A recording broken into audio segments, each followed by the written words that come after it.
So, again, hello everyone to our Hope Talk, and I hope everyone is well and in good health.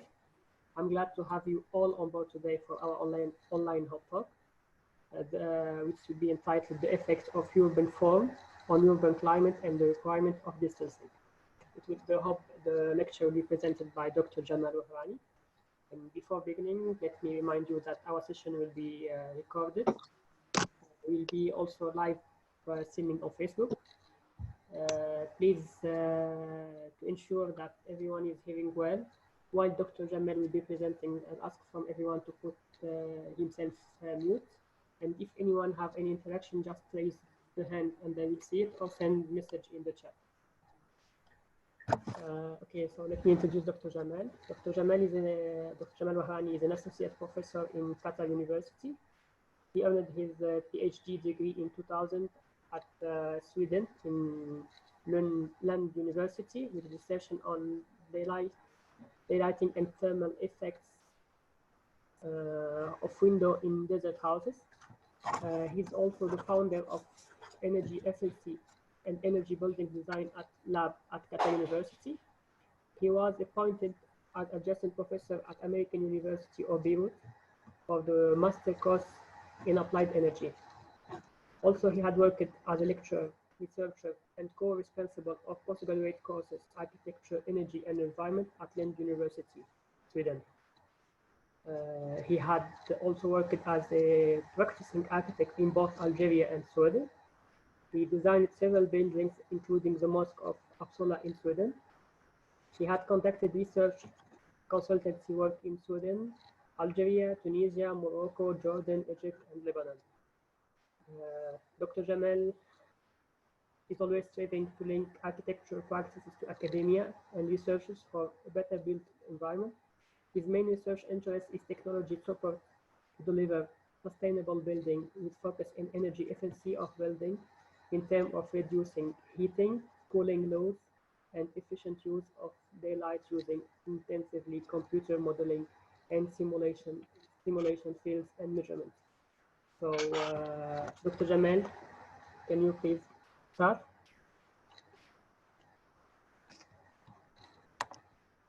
And you have to mute your mic to. Thank you for your nice presentation. I think you have said it all. I don't have to add more. What I'm going to show you today is part of this consultancy work I used to do, or I have done before moving to Doha, and it's about urban climate in hot and dry climate. I'm going to share with you the screen for the presentations, and the presenting is basically the result of this consultancy work that I did before to come moving to Doha. Okay, can you see from beginning?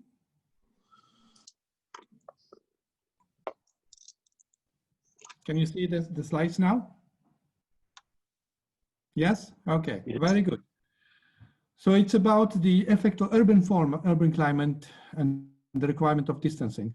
What I'm going to show you, this is basically the large of the part of this presentation is based on the results of research cooperation. We have a laboratory in Morocco, is a state laboratory in Morocco, and Lund University. It is, and actually you can take a picture of the slides. You see the title of the report. It is available online and you can download it. And this is well, it is in French, but we have a summary in English in the report, but it's free for download. You can download it, and this is part of the, let's see, the policy we have in Sweden, that whatever we produce, we distribute it or the free of charge. So it is included in the consultancy cost. So we usually, it's free to download.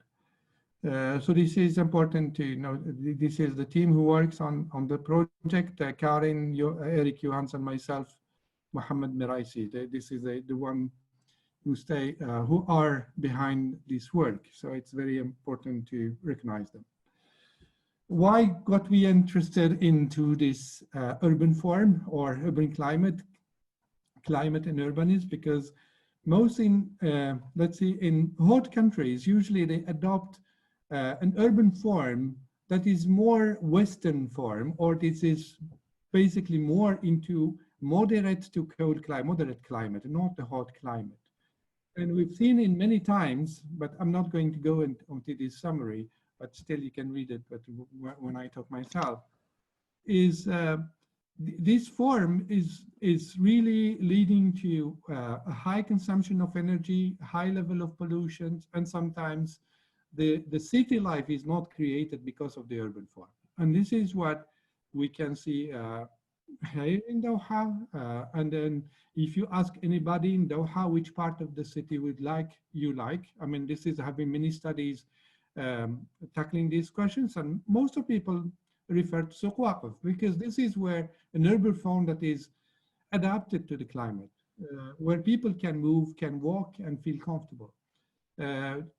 When the other parts of the cities, they look very modern. It's more the image that we want to give to the world, but still, when it comes to city life, it's not really the best that we can do.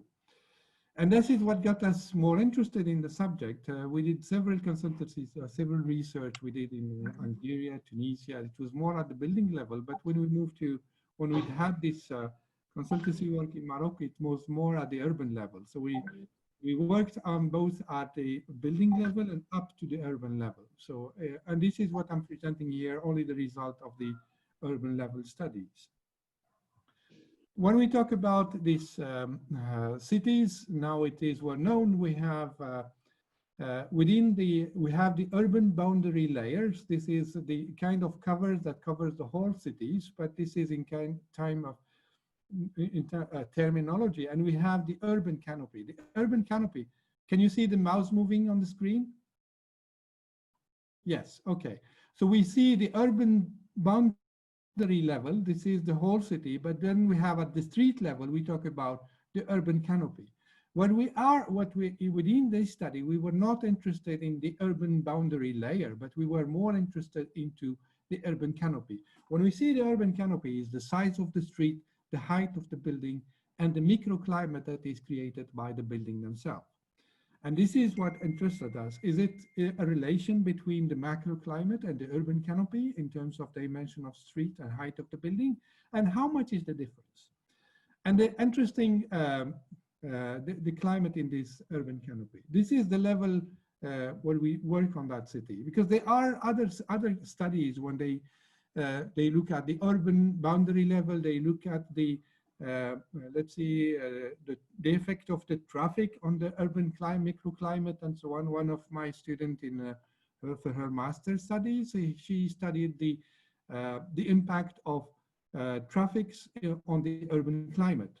But this is, so there are different aspects that can be studied in terms of within the city, in terms of a microclimate. When we talk about the characteristic of urban and rural climate, usually within the rural area, the urban climate is 1 to 3 degrees higher. So the more we move to the center, we can observe a higher temperature. The pollution, and this has been measured, these numbers are the result of measurement, not in our study, but other people who did this measurement. The pollution is 10 to 25% higher. The cloud cover is 5 to 10% higher, and the cloud cover basically because of the pollutions. The solar radiation, automatically, if we have a cloud cover higher, then we have less solar radiation reaching the city and leading to this overwarming, so global warming. So it is the heat is increased within the city. The wind velocity is 20 to 50% less. So when it comes to the wind gets less because of it is obstacle. The building becomes the obstacle of the moving of the wind, and we have the wind velocity less of 20 to 50% less. But sometimes with high-rise buildings, there are turbulences created by the high-rise building. I don't know if you have experienced this here in Doha, but not myself, but in the West, in in the winter, you can have quite a lot of turbulences at the ground level of high-rise buildings. In terms of temperature, this is what happened. So this is where the temperature variation within the city. This is really to show, we don't have value in these graphs, but in other cities, I can almost show you the temperature, how much it varies between the rural area to the center of the city. So you can see here at the rural area, it's, let's see, low temperature, and the more we get close to the city, this is more or less the suburb, it gets higher. But whenever we have a park, the park creates a kind of different microclimate, and this is where the park becomes some interesting aspect that we can introduce or we can study. And the temperature within the park usually gets down, and then the more we move into the center, the temperature gets higher. And this is basically for different sources of heat. This is the source of the heat island. This is what we know about, let's see, the known studies about heat island and urban climate in cities. And this is, I'm going to show you what happened when we did the study in Fez. Usually this is the difference between the rural area and the urban area. Usually during nighttime, it's always colder during the rural area compared to the urban area, but at the midday, they get almost to the same temperature. Here, why? Because the buildings are more spread, we have more the possibility of the earth to radiate the long wave radiation during the night, then it leads to cooling down, the temperature go down. And this is typically when you go, for example, here in Doha, during when we don't have high level of humidity, when it is dry, in the desert, it gets colder because there is a long wave radiation. There's heat radiated by the earth and not stopped by the pollution that we found in the city. Then the temperature gets colder in the rural area compared to urban area. And this is one of the effect of the pollutions. In a rural area, the pollution is less. Buildings they are more distance spread buildings, then they have more possibility to long wave radiation, so the temperature get colder during the night compared to the urban areas. And this is where the normal what we know. And this is affected by, of course, the distance between buildings, then it's the geometry of the urban fabric. Then we have the thermal property of building materials. Building materials that are more storing the heat will contribute more to the heat island. Heat emitted by cars and buildings, and this is the cars are among the highest contributors to the heat in cities. So not only they emit heat, but at the same time they pollute and create the cloud cover that prevent the heat or the long wave radiations. The building is mainly, it's not the building in itself, but it's the activity within the buildings. If the building is empty, it will not emit any heat, but any buildings that is air conditioned or heated will use energy, then it radiates some heat, it created some heat. Air pollutions from activity or human activities, and this is now we can see the effect here in Doha since the confinement with restricted numbers of cars, we can see that the air quality is getting much better. And air velocity is less important than in the heat island, so in the city. And the air velocity, when we have more air movement, it can, let's see, take the heat away, all the cars. And this is one of the results that my master student in her impact of traffic on the heat. When we have cars moving in the road, and this road is well exposed to the heat, to the wind, usually the temperature of the road doesn't get very high compared to when we have conjunctions, when we have no air movement and you have traffic conjunctions. So the air velocity helps to remove the heat. So here we have air velocity is less important, then it contributes to the heat island.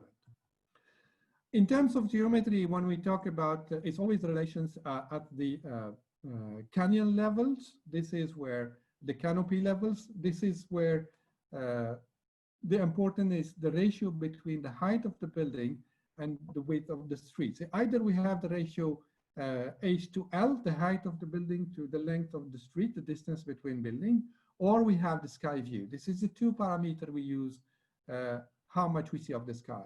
How much we see of the sky, it means how much long wave radiation can go to the sky. This is why the angles is important. And the height and the ratio height to the length of the street, the distance between buildings will give us also how much shading is produced by buildings. How much is shaded. This is really the impact of solar radiations.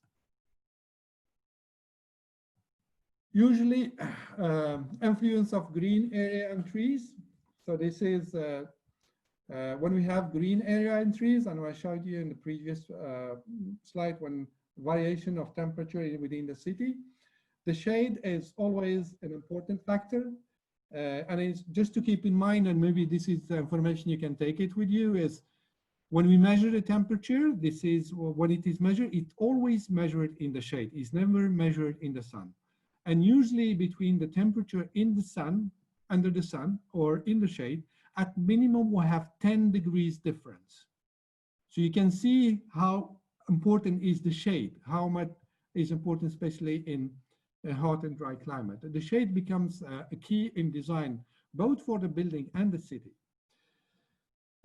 Green area and trees, they can be for wind protections, but also large parks are 1.5 to 4 degrees less hot due vapor transpiration. All the trees, they have vapor transpiration, and this transpiration of the trees help to absorb the heat.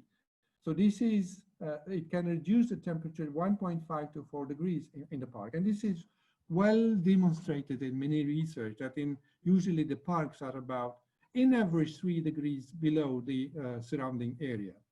But of course we have an increase of humidity, but this is in dry climate. Sometimes it's good to have a certain level of humidity. And this is one, also we have to make the difference between a high level of humidity and sometimes what we experience as a high level of humidity, but it is not high level. It's more what we call the dew point. Like now, you measure, if you see the measurement of humidity in Doha a few days ago, it can be about 60–70%, which is like normal. Normally, it's not high level of humidity, but the experience of, we experience it as a very humid. And this experience is due to the fact that we have the dew point. The dew point is the temperature where the water, the air release the water contained, release the water to have a condensations. And these condensations that happen on, and this is what you experience for those who wear eyeglasses or glasses, when you go out of to have a condensation on your glass. And this is because the condensations, the dew point is at 22–23 degrees when you are at home. So your glasses get at 22–23 degrees Celsius. When you go up, the dew point is at 23, then you have a condensation on the glasses. But it's not automatically a high level of humidity. It can be low humidity, it can be 60, 65, 70, but then we have a condensations. And this is very important to keep in mind. This is for the context of FES, we try to establish what is the thermal comfort zone. And this is, I will not go how we establish thermal comfort, but is when it gets to urban area, outside is more wider than inside. Inside, it's the thermal comfort is more restricted. In urban area, it's really more wider. So this is the graph that we use to determine the thermal comfort of city of Fez. To understand this effect of geometry, we have, when we work in Fez, in Morocco, we have this possibility to study the urban climate in both the traditional city, the Medina, traditional urbanism, and the new city, the modern urbanism, which is the city that is built during the French protectorate, but it is more Western standard with wide street and so on. So this is, we can see the impact of the urban form in the city. So this is the 2 points we studied within the median and fast, one in the modern urbanism and traditional urbanism. And this is when you look at the old city, this is how is the urban fabric is extremely dense.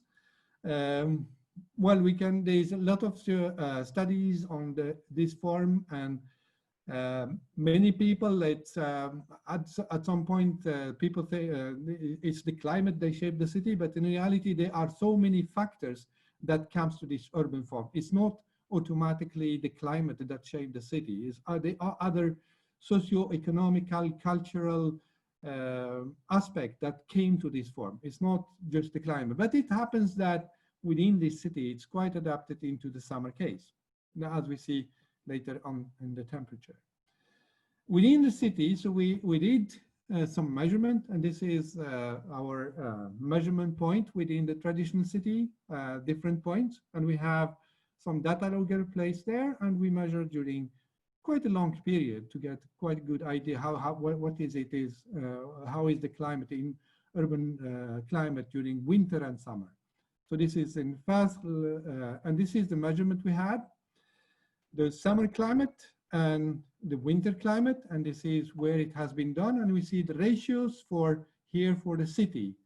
So it's very narrow street, extremely narrow, and it's and you see during the summer climate, we get mostly during the day, we are very close to the thermal comfort zone. But when it comes to the winter, it is rather cold compared when we see later on the modern urban fabric. Because here we have in this type of urban planning or very narrow street or this very high ratio high to the width of the street, it is the solar radiation has difficulty to reach the ground floor. So usually it gets quite cold. But the cold is usually easy to, how to say, to mitigate. I mean, you can have more clothes. Usually people, they have carpet on the floor, many techniques, that passive techniques that you can cope with it. And also the winter is not that long compared to the summer. So you see the winter and summer climate. When then we go to Adarisa, the new part of the city with wide street, and we see the road for the car, we have parkings and so on, and parks and so on.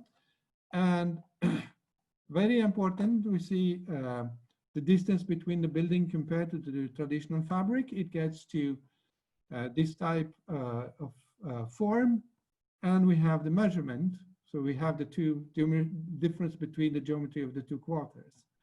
So you see here, if I see, just to conclude and maybe open the discussions. So we see here during the summer, within the traditional quarter is almost around the climate zone. And here, the modern quarter, it gets extremely large variation. It gets very hot. But the winter is more comfortable compared in modern quarter than modern quarter compared to the traditional one. So here what we have observed, if I may go back to my graph, the first one, here,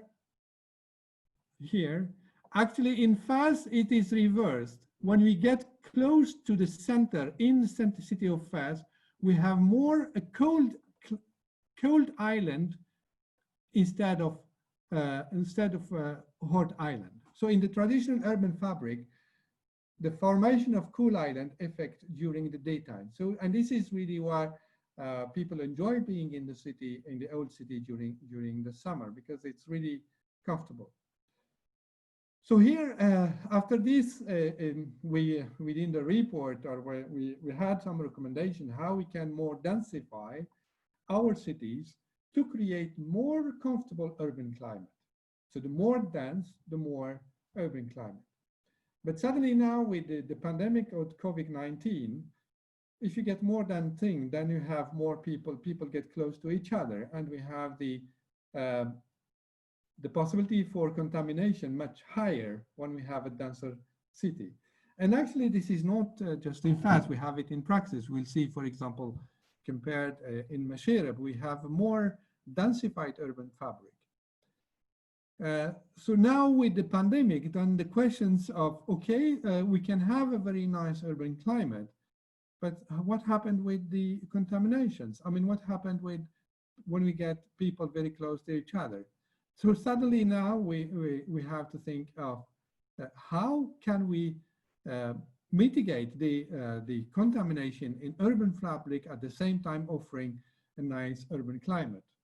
And this is the big challenge that we will be facing with planning the city after this is the effect of COVID-19. And COVID-19 is just, we hope it's the only one that we will experience, but most of people, I mean, according to the specialists, there are many viruses around us. It just can happen that the COVID-19 come to human, but there are so many others. It can happen to other pandemics. So we have to think of the city, how to design it to, at the same time, offering the nice urban climate, to have it more dense, but at the same time, we have to think of this distancing that is a requirement nowadays. So this is all, this is what I wanted to present, and this is, I think it can open the discussion, so we can discuss and open for questions and discussions, and hope it was informative. Thank you.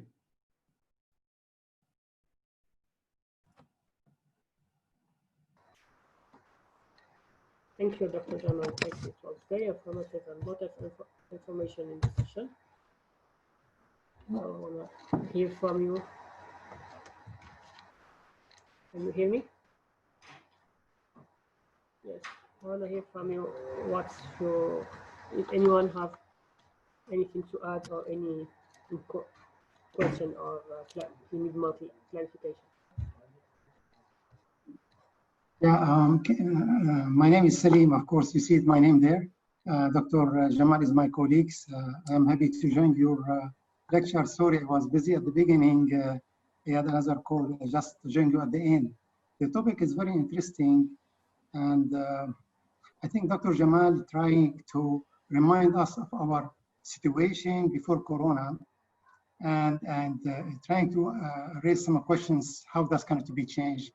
But he didn't really say much about it, but I think it's because he brought these issues to our mind. In all the study related to urban climates, always talk about creating a lot of greenery and high dense areas and make people close to each other. Not only just for climate issues, also for social issues, to make people really have an eye contact so they will know each other.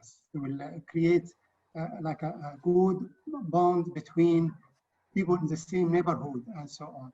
So it's really, I like this topic, and I think that's provoked so many questions because of this topic, as I say, came when we are really here talking about what is going to be our future with Corona, right?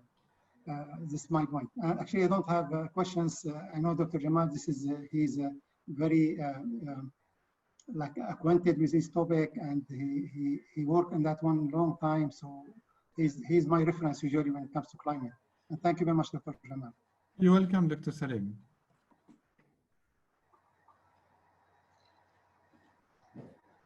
Any questions from the audience, the student? The students, where are you?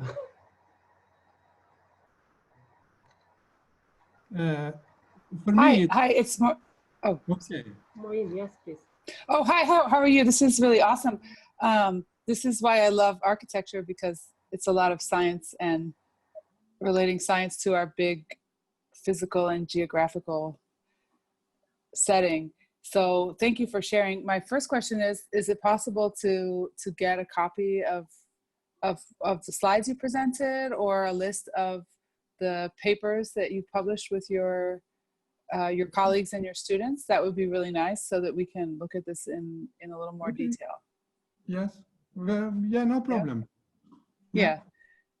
And I guess the question, my question, because I had brought up with the hub a few weeks ago, and today actually we're planning for another talk with some architects and policy people in Kuwait about, they were studying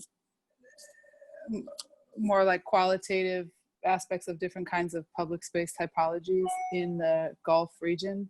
And so I guess my question is, how can we, what are levers or ways to use the information that you have? Because obviously these informations can inform a better comfort for people living if things were actually designed using some of the feedback from the studies that you provided. So I guess how are you working, or how what do you see are the challenges for transmitting this information, either like on a policy level or to designers or to people actually building or investing? I guess where do you see the challenges are? Yeah, actually there are many challenges, and the main challenges is how to say, when they have in any cities, and sometimes they have some rules they are following, to change these rules is extremely challenging. And usually I can we did a design studio, and there are some students here present. In Doha, in any area that you work in, they have always this rule of setback. And you see, what is the setback meant for? And usually the setback within the urban form, sometimes when you look at it, is irrelevant for the case of Doha. In many other countries, the setback was done for the access for fire or to prevent fire to spread and so on. And in countries when they have the risk of fire is extremely high, and then they created this kind of setback to prevent the spread of fire. But here in the context of Doha in the Middle East, when it comes to most of the urban area, but no, of course there are risk of fire, but it's really minimum compared to other countries, because with the material we use are inflammable. I mean, there is no risk. They're not flammable. It's only we have to work on maybe the new materials. Sometimes when they bring new materials, I have never seen any during my stay here in Doha during 10 years, more than 10 years. I have never seen any house in fire. But I can assure you, in where I used to live in Sweden, because most of the houses are in timbers, they especially during Christmas, the firemen are really active, because using of candles and there are many fires, because it's the material used that makes this possible. So the setbacks within the most challenging is to get into the process, and changing the urban rules that is applied is extremely challenging. And usually in the design studios, usually I tend to go over these rules. When they say setback, no, I have no setback, because they, and now we have like but we have a case in Masherab, there is no setbacks for the buildings. So I always refer to Masherab. They didn't use any setbacks between buildings. So it's extremely dense, and it's perfect for the microclimate. So this is sometimes when they have rules, and to get into the process and to see these rules you're applying are not adequate for this climate, it's really, how to say, it takes a long time to change them.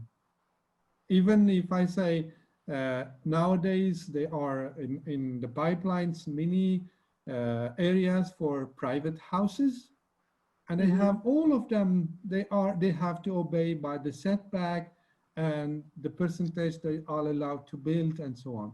And these setbacks and minimizing the percentage to be constructed, what you call it, limit the densification to make like more dense. So suddenly you have, I'll give you the word, you have houses in the middle of the plot, and then around it, you cannot use the rest of the plot. And this is the rule. Okay, you want to say something? Umayma, can you repeat? Yeah. I want to say, a couple of comments. The setback, it's interesting that the setback was designed or put in place because of fire. What about cultural privacy, visual? Yeah. Yes, totally. And this is what people think. I can show you, I don't have any picture to show directly. When you do a setback, doesn't protect the privacy. And you can see between the houses, they raise the fence to have the privacy. So a 4 meter, if you have 4 meter setback from the neighbor, it will not improve your privacy. So basically that the fire is the main driver towards that setback setting, 6 meters and 4 meters, 2 meters. Because in other places, I know in Europe, the setback between buildings was to prevent the spread of fire. But then it comes to, and now they say for the privacy reason, but it doesn't prevent the privacy. But the privacy can be more secure by the design itself, but having more inward-looking design that can provide the privacy. But if I have a setback, like myself, when I live in this compound, I have the garden, I have more than 5 meters and the other 5 meters, but I can tell you, I can see the room of my neighbor from my window. Okay, that will change now with Corona, COVID. Do you think there's be new regulations to decide how far you should be from neighbors? So if they sneeze, you don't get something? With the Corona, I think we're getting into the area, we have to move into more complicated tools to modelize the building to see how the air will move between buildings. And this is, we are getting into that area because now we are in research, we have a lot of simulation tools that we can simulate how the air will move between buildings. We can test, we can simulate, and this is now, this tool exists, they are improved, every day improved. So we can look at this air movement when we design an urban area, and we can see the dominant wind, we can see all the characteristics of that settings, and we see how probably the air will move between the buildings. And this is this type of research we're gonna move in maybe in the very near future. I think it will be very interesting to see, to design and simulate the building and see how the air will move, and we decide accordingly how to design the city to prevent these contaminations. And this is some things that has been used intensively for to see the airflow within the building. Then now we can move outside the building and see how the airflow will move inside outside the buildings. So the it will push the design into, let's say, high-tech level. We have to look at that. It's interesting, the comment, in certain countries where it's like a blank slate, you can design new buildings. What about in areas where there are old buildings, like in Fez, where it's very close, where the proximity is like you have sikkas and you have little alleyways, and that maintains identity and the climate and the culture and the security of the area. There should be some common ground, a middle ground somewhere here. Yeah. Looks like it's going to be a bit complicated. Yeah. The middle ground that I can see within this old fabric is to create some intermediate zone between different areas to stop the spread. Usually when we have a very dense area like it is now in Fez, if you have a pandemic there, then it will move the whole city. But because there is no, how to say, a zone that stops the spreading. And this is, we can use, I think, the tools for simulations, especially for the fire simulation. We can see how we can, because now in the design for the fire, all the buildings or area can separate it in zone and see if a fire starts somewhere, how much it can spread, what can we do to stop the spread of the fire. So we can make an analogy and see how can we design the building and modelize it that can stop the spreading of the pandemic, of the virus. And this is an interesting topic, really extremely interesting. For me, it's I am in so many areas, but I don't think I can do that. But if there's any student who is interested in doing a PhD, it will be very nice for those who are here. because this is where we get into area how to modelize our city, modelize our building to prevent the pandemic. And this is at the urban area. When I go into the building, this is another part. It's I think soon we will get into more air conditioning system similar to what we do in hospital. Because right now the actual within the building, it's still challenging because it totally centralized. It means the possibility of spreading the viruses is very high the way it is now. Let's see the student. I want to see the student. Sarah, Musa, Yasmin, she went. She's not here. Permit me, doctor, please. Musa, she wants to say something. Can you unmute Musa? Musa Rabayyan? Yes, okay. She's unmuted now. Musa, you can hear? Yes, thank you. Please. Doctor, it was very interesting. I just have a question. So, in case of Doha, how do you think that the built neighborhood areas could be improved in terms of the urban climate, like the current built areas? And, another question is, what exactly should we take really in consideration for future proposals for these neighborhood areas? Yes. The first is creating as much shaded area as possible. And this shaded area should be created by the building itself. It's much easier if I have, for example, I would, for existing area, I know that many houses, they have a limitation for ground floor and the first floor. For me, they should give the possibility to have a second floor, because the higher is the building, the more shade it will produce. And the second is this setback between building, I think it should be eliminated, should give the possibility. If you have, Musa, I'm sure you remember some of the classes. If we reduce the surface of contact between outside by having joined houses, then we reduce the number of heat that is captured by the house itself, or it is transmitted to the house itself. And this gives the possibility to create more shaded areas. The shade is the key, absolutely the key in hot climate. The more shade you create by the building themselves, the more the urban climate will be better.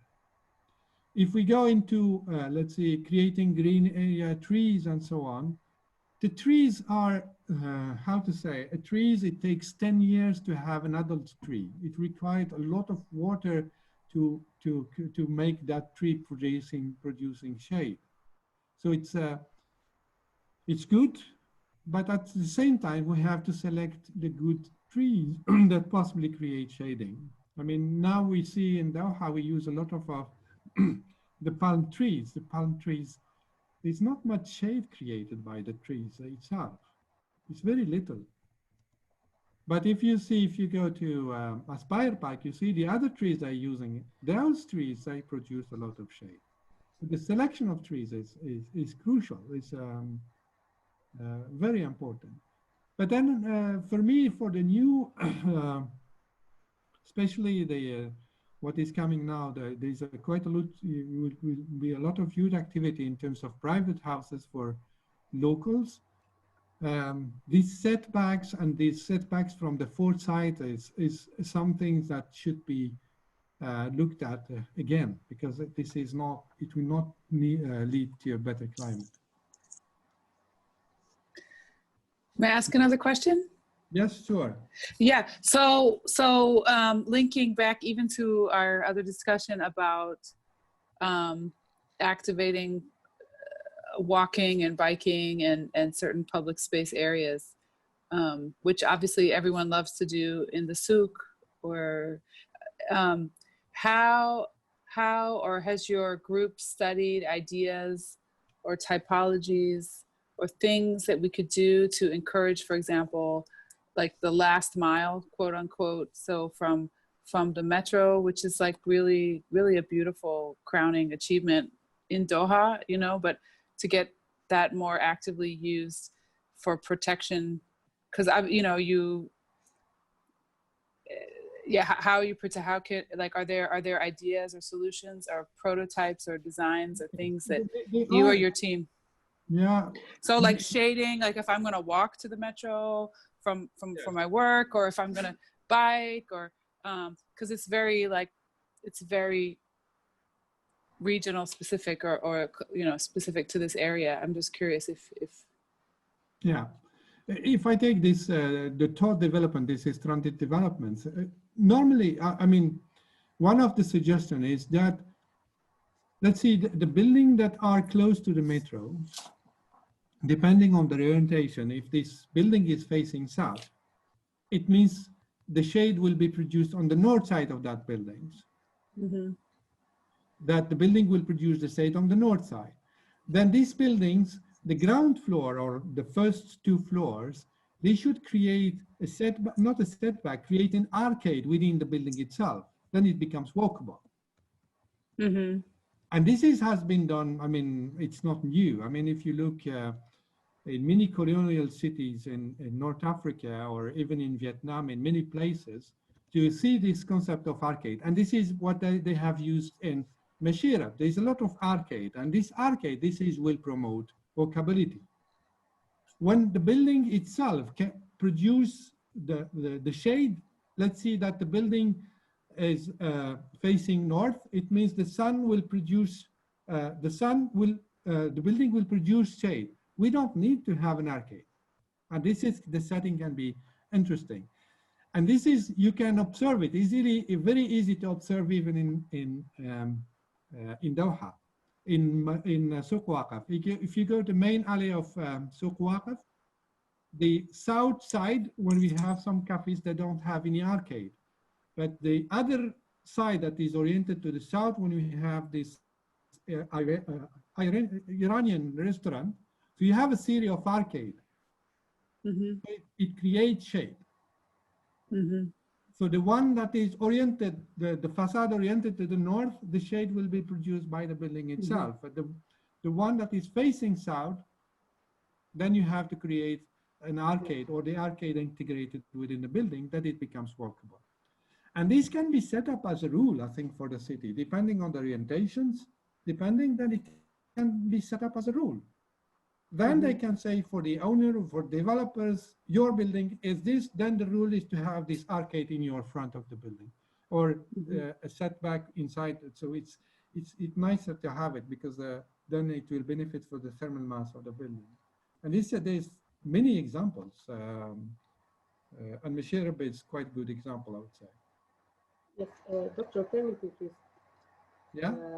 You see now all the governments are trying to manipulate the climate. Like here in Doha, we see they are encouraging to make more plants. They are painting some seats with special paint to reduce the heat, and many other manipulations. From point of view, you think that it's a good way to manipulate the climate to fit our conception, or vice versa, to adapt our conception to the actual climate? This is a very interesting question, because it goes into the design process. How do we deal with this climate adaptation? Do we design whatever we want, and then we add the shading into it, or we take it as conceptual? I think when we take it as at the conceptual level, when I say, for example, this, how to allocate the arcade within the design itself, it becomes part of the concept. If you do it later, then it's the second level of design, when you cannot make it with passive cooling, whatever. Then you can go into more active, like you're having retractable shading devices that create shade. This is what we have in Baraha. In many, in Mashirab, they have a lot of some water fountain everywhere. I think they did it for decoration, but if they have done it a bit more, slightly more scientific, it could improve the indoor climate. If you have sprayed the water instead of like water just jumping, it can improve the water, but this is evaporative cooling. It can improve the climate, and this has been used for centuries. I mean, the technologies were known, but you need to have more, the water needs to be more consequence, and you have to spray it as small drops that it can absorb more heat. Then it can improve. But this is a layer when you, a second layer in the design at the ground, I mean, the conceptual level is the building and all the element of the building.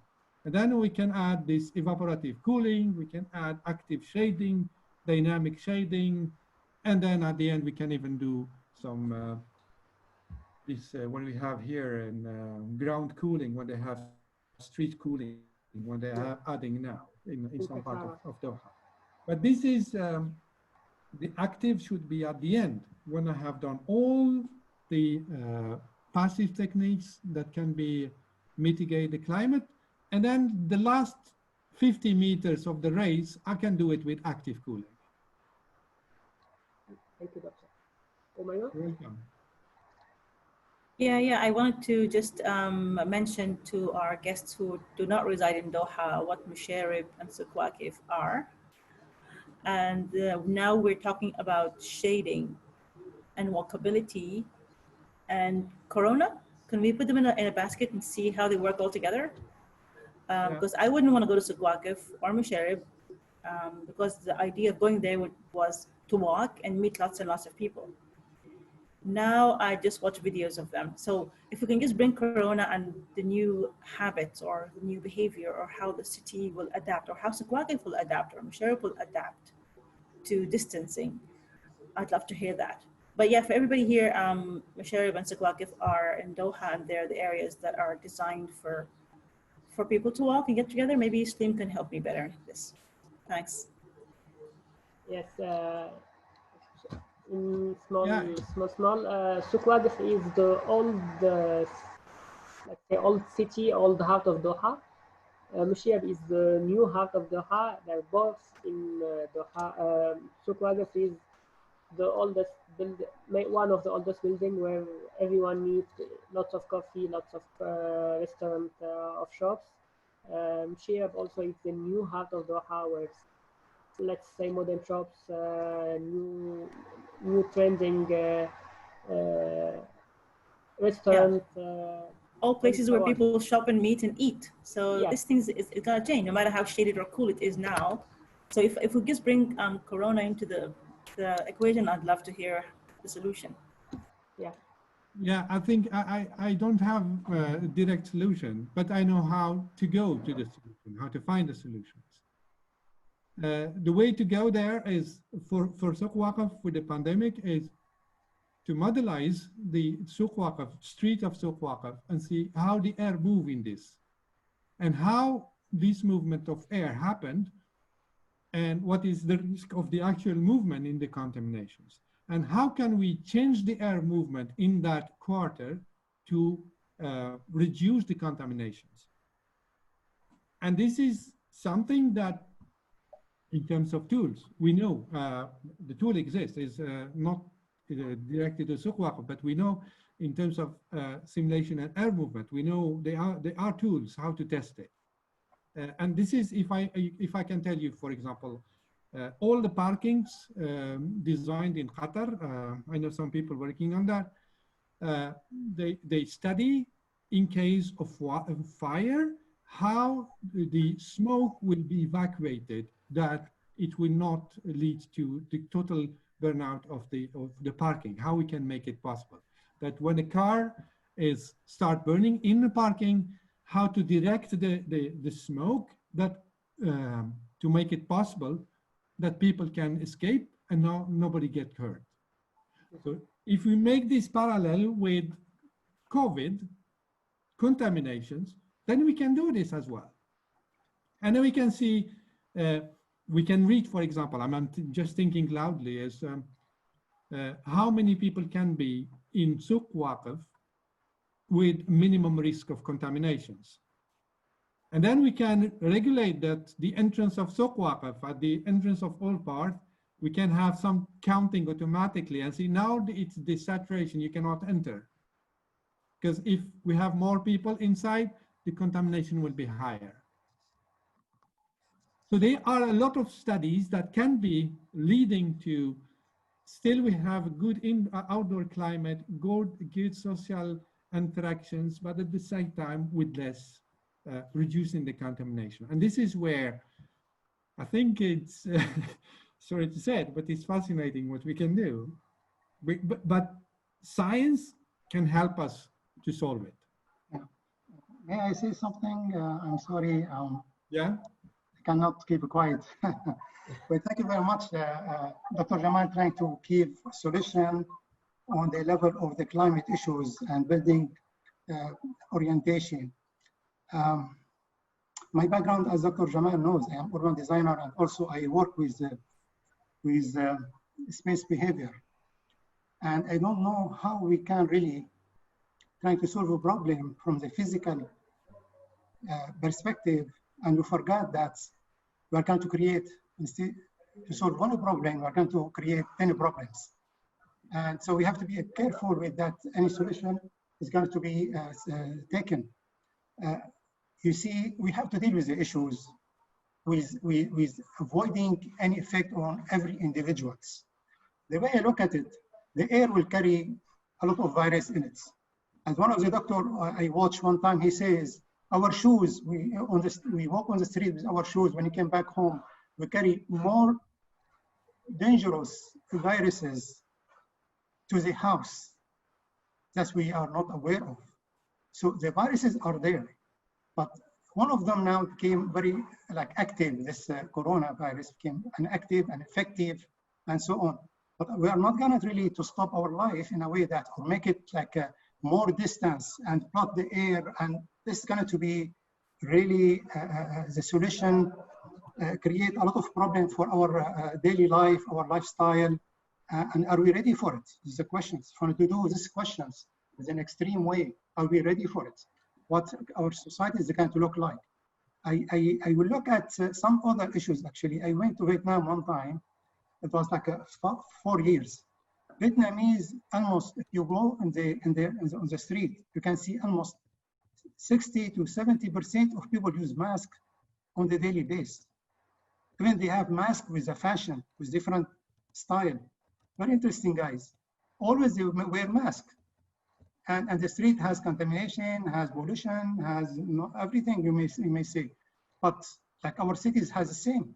But people in different parts of the world, outside of Vietnam, they really don't pay attention how much they are damaging their health and their body by breathing the air in a street when it has high contamination. And so many particles are flying around in the air. So where are we? So we should really pay attention. So the solution is very straightforward, actually, here. We have to sit with my friend on the same table, talk to people working with me, but I am equipped to be protected. So they need to do something like this one, of protecting ourselves from the contamination, but not of making a distance between me and my fellow and make my neighborhood like a 20 meters away from my place and so on. I think we need to find a really practical solution, right?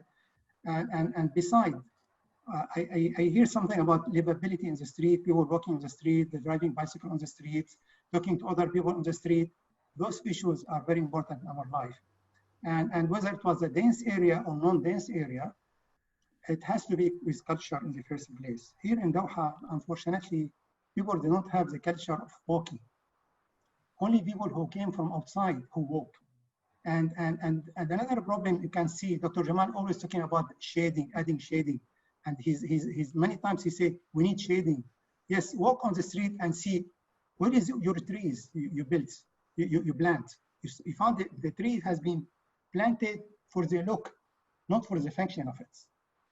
And I had many places I went there, I was shocked. And when the tree became really very big and creating a shade on the street, someone came in and cut it. It looks nice as a form, and they forgot this is not the shape of it. And when you have a big street with 3 lanes or 2 lanes in both ways, and in the median, they keep it free of trees instead of creating boulevard style.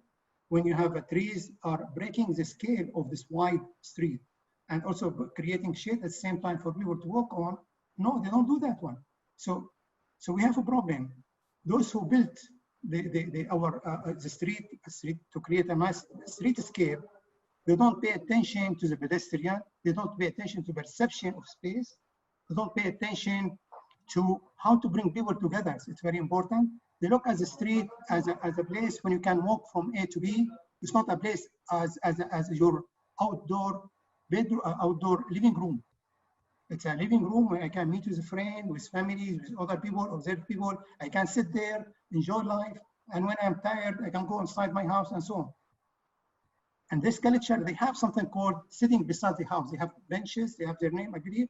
They sit there, and even the new Villa UCB, or sometimes they bring a chair with a traditional style, they put it beside their houses. But they don't use it, just because it's the culture of it, if you notice that one. So here we have a problem with cultural issues, so we have to go back. Why Qatar used to be, or people who live in Qatar, used to be outdoor oriented and now not outdoor oriented. They used to be outdoor oriented. Go to the villages. They used to be. Salim. Yeah. Salim, I agree with you. The culture has a role to play, but in sociology, and listen to this, culture is learned behavior. Yeah. So people can learn. So culture can change. It's not something that will not change. Whenever you give a possibility, a place where people can walk, then they start walking. I did one of my courses, the student I studied this people willingness to walk. Can you imagine that people go to the mall just to walk? Because they want to walk. They know it's healthy. And you know, I can tell you also the result of her paper, because she studied different malls. The most popular mall for walking, can you guess? A Festival City. I walked in COVID lockdown. I used an excuse to go to the Monoprix myself, just to see how it was like to walk around. Just once, but there were actually, there were quite a few, mostly gentlemen walking. And I think they were Qatar, nationals, you know. It looked, you know, like it was, they had their tennis shoes on and yeah. With sport shoes, and they go to with their car to Festival City, and some of them they even measure the time so they can do their 10,000 steps. So they know they do 3 times around Festival City, they have the 10,000 steps. So the walkability, people want to walk, but there is no place where to walk. It's just the climate also. Yeah, well, it's the climate, but for example, if you think of the mall, for example, what Aspire Park is next to which mall is that? Villaggio. And well, I mean, there's untapped opportunities for shaded networks between the nature and the shopping areas and all these things. I think it could be a great. There are some with the interview the student did. Some of them they're using Villaggio as well. They use Aspire during the nice weather. When it gets hot, then they walk in Villaggio. Musa want to say something. Can you? Musa. Yeah. So, regards to the walkability, during the lockdown, especially when the malls start locking down, I have seen many people walking in our neighborhood area, especially like many people, families, males, females, cycling around the place, because this is the only area they can use and utilize for the time being. And sometimes like using the climate as an excuse won't really go, because actually like our walking area is totally shaded and it is within a street area. So people can still walk, especially that this is the only area they can use. So still they can like adapt to what is there. So yeah, I respect culture, but sometimes our culture can really adapt to it. We still have like very wide walking areas and it's surrounding the whole neighborhood. You can have different walking pathways. It won't like conflict with people anyways. So And also one more thing I have noticed, that in our neighborhood areas, there are many like misuse areas, like between a house and another, one block is in front and then the other one is the back, and then the other third like house is a bit front. So there is like a lack of like space that is not used, like it's almost sandy area that is totally unused. So it's like mostly used as trash area, or if there is a trees, it would be like naturally grown.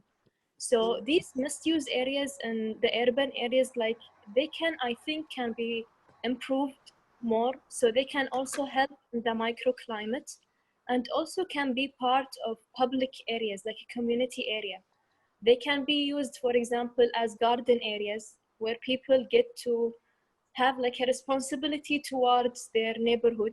They get to like plant this area and use it as public space for neighborhoods to gather and watch like the street and the walking people. I guess still our culture can really adapt to such things, especially that our culture is a social culture, yet private one.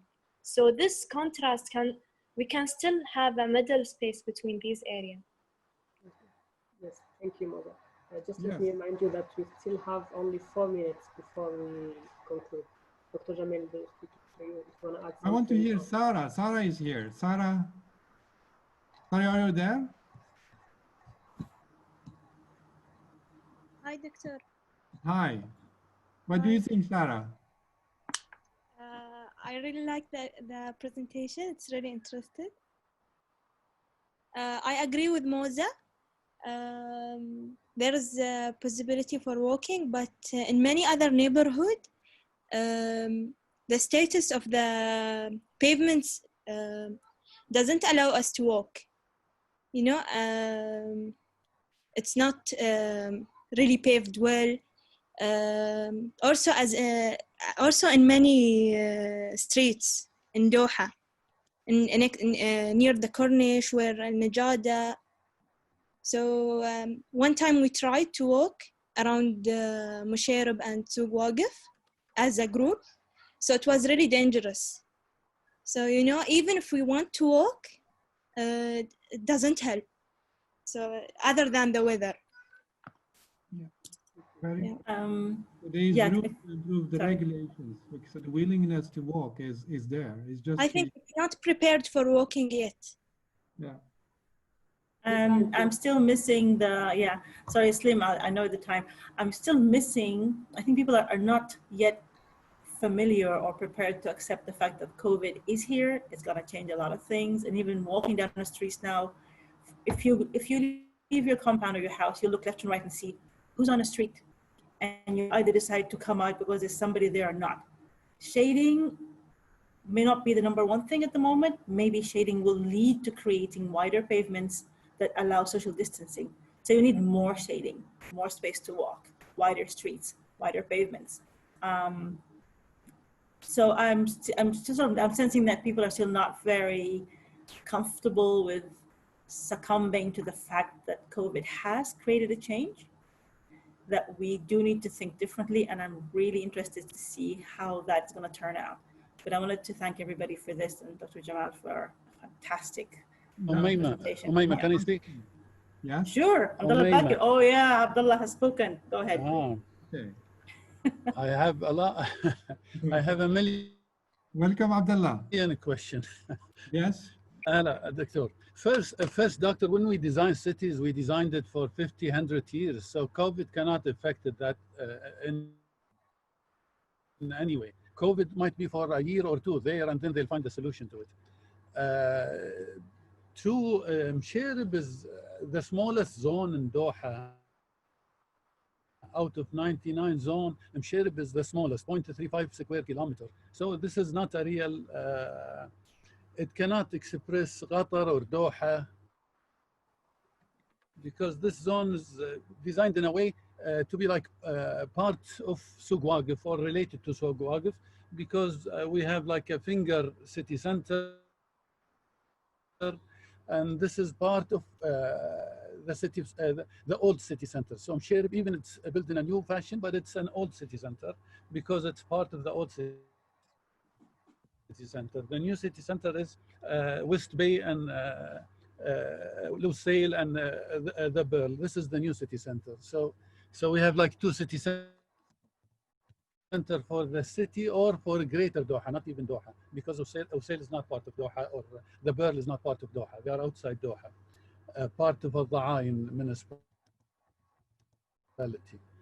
The second thing, setback is not for the civil defense, because it is one way to control the density. It's one way. It is how to control our covered area, how to reduce whether we have a low density or medium density or high density. So it is the tools that we are using in the urban planning to decide this is a low density, so we reduce the covered area and we increase the setback. So it is the setback when we say it's 50% or 60% or 40%, it is a way to reduce the density. Our definition for a villa, we don't give a villa with the G+2, maximum G+1 penthouse. This is a definition of a villa. If we go more than that, then we are going for a building that considered for a flat, whether it's one unit like a villa or multi-units like a flats. But when we increase it, even we have like a special, when it's G+1 penthouse, we have like a special treatment for the penthouse itself. We consider the villa G+1, the penthouse, it's not even considered when we cover it by electricity. The electricity comes like whatever you give for a penthouse, whether it's 30% or 70%, or even at a certain time, it was like 100%. It's like a courtyard opened from the middle and covered almost like 100%. So similar to G+2, but it's not considered G+2, considered G+1 and penthouse. The name, so to differentiate between a villa and a building. Msherib, it's not, there is villas in Msherib, but most of it is G+10 or wherever it's high rise.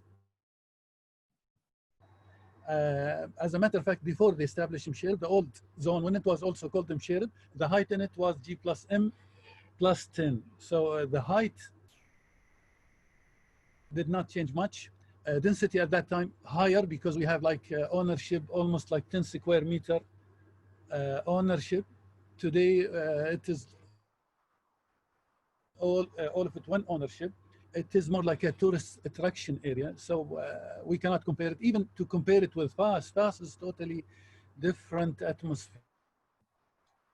The old city itself, the European part, where you have the street furniture, where you have the seats in the middle of a huge walkway, or the island in the middle of the street, which is bigger than the street itself. This is totally different. We cannot compare because this is more like a French style and the Islamic style. I don't know, we cannot change styles of the city or urban planning because of COVID-19. We still don't know whether it's spread by air or it's spread by touching or by sneezing or by coughing. Doctors change their mind every day. Every day you hear something different. So affecting the city, I hear it a lot. 10th or more than that lectures, but I don't feel it will affect the city because it is another type of flu, or it's another type of other diseases that might come, plague or whatever. So, yeah. I mean, how can it affect our city? Or if we redesign our city every time for a new disease, then we have to do a lot of acquisition, a lot of... Sorry, I took no, not at all. I totally agree with you. I mean, we have to think, we not change the city for every problem happening, because, but one thing I can tell you is that changed dramatically the cities. Fire in history of many cities in Europe, this the shape of the city changed dramatically because of the fire. Some cities in Europe they've been burned out twice, the third time, then they change the total regulation. They say we cannot continue like this. Then they are, okay. Anthony, you have something to add. In a few minutes, please, Anthony.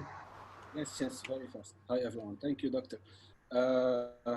COVID has already raised awareness about how much a pandemic can affect our lives, actually, especially on the public spaces. My question is, since we talked about the microclimates, do you think, Doctor, that now, because earlier as urban planners and designers and architects, we were fighting for public spaces, for more public spaces, do you think now that the trend of malls or semi-private spaces will rise again? I mean, these public places, I mean, are needed. Otherwise, we have no city life. But we need to rethink how can we design them that it will not increase the risk of contaminations. For me, there's a lot of similarity with fire. In fire safety, in every activity, we have an occupation factor that is the evacuation of the place, of the room. So if you see in parallel, I can design some spaces that can have a minimum risk of contamination, and I have a ventilation system that reduces the risk of contaminations. There are systems, I mean, I can think of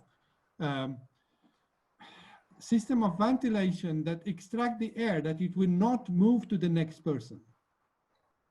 It will arrive to the person, but it's extracted below, then it will not move to the next person. I mean, just thinking loudly. That's the problem. The problem is that the air is easy to control in closed spaces in architecture, but it's more difficult in public spaces. And this is what makes the subject more interesting, because we need to find solution for it's more, because they are a factor to make the movement.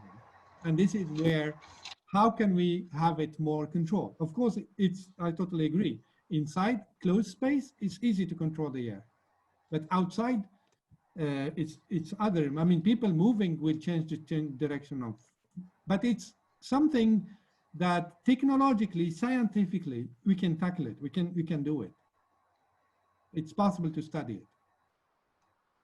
Okay, I think we took more time what was planned. Yes, we took more time. Yes, thank you everyone. Dr. Djamel, thank you for the presentation. Thank you for your patience, your answers. Thank you everyone for being here. And stay tuned, we have more activities. Just do follow us on our social media, Instagram, Facebook, on Architect Hub. And we will have many sessions like that. Thank you again, everyone. Thank you, Dr. Djamel. Thank you. Oh. Thank you. Can I just add? I know it's yesterday I mentioned I've been talking with Omaima, and I've been speaking with some researchers in the university in Kuwait that are working with the London School of Economics and have done some interesting studies. And I invited them to come and give us a talk. And there's a lot of similar topics to what, but from a different angle. So that should be in 2 weeks. Sorry to interrupt everybody, but I hope you can all join and bring your interest and ideas. So that would be great to continue the conversation. Thank you. Ideas are made to be shared. Thank you, Dr. Djamel, for the presentation. You're welcome. You're welcome, Alan. Okay. Thank you. Thank you. Thank you.